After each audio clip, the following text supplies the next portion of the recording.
নমস্কার, আপনারা দেখছেন নিউজ মুখ্যবার্তা। সকলের সাথে সকলকে নিয়ে নিউজ মুখ্যবার্তা দেখতে চ্যানেলটি সাবস্ক্রাইব করুন।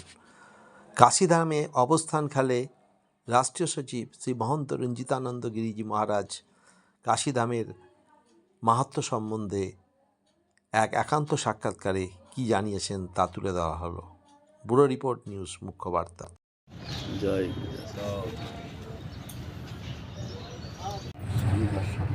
জরুর সহকারে আমরা বিশ্বনাথ ছিলাম যেন শান্তিপূর্ণভাবে এবং ভালোভাবে দর্শন আমরা করতে পারি। বাবার কাছে প্রার্থনা করছি আর যেন হনুমানজি আমাদেরকে সেই কৃপা করেন, আদি বিষ্ণু আমাদেরকে সেই কৃপা করেন। আর এই নগরীতে বিরাজমান সমস্ত দেবীর একটা কালগুলো থেকে নিয়ে মা অন্নপূর্ণা থেকে নিয়ে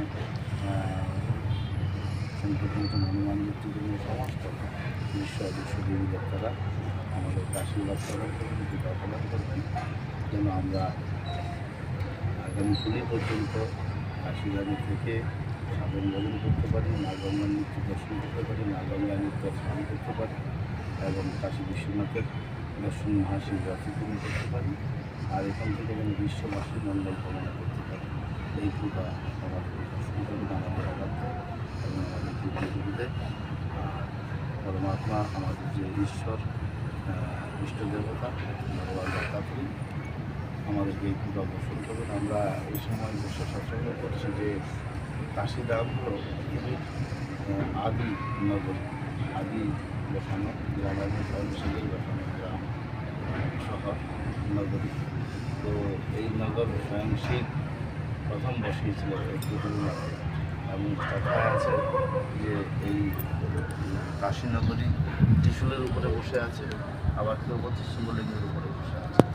কারোর বাণীতে হলো শিবলিঙ্গের উপরেই বসে আছে। প্রতিটি খুললেই গর্তেই একটি শিবলিঙ্গ বের হয়। আর কথায় আছে যে কাশী বিশ্বনাথ ত্রিশূলের উপরে কাশীধাম বসেছে।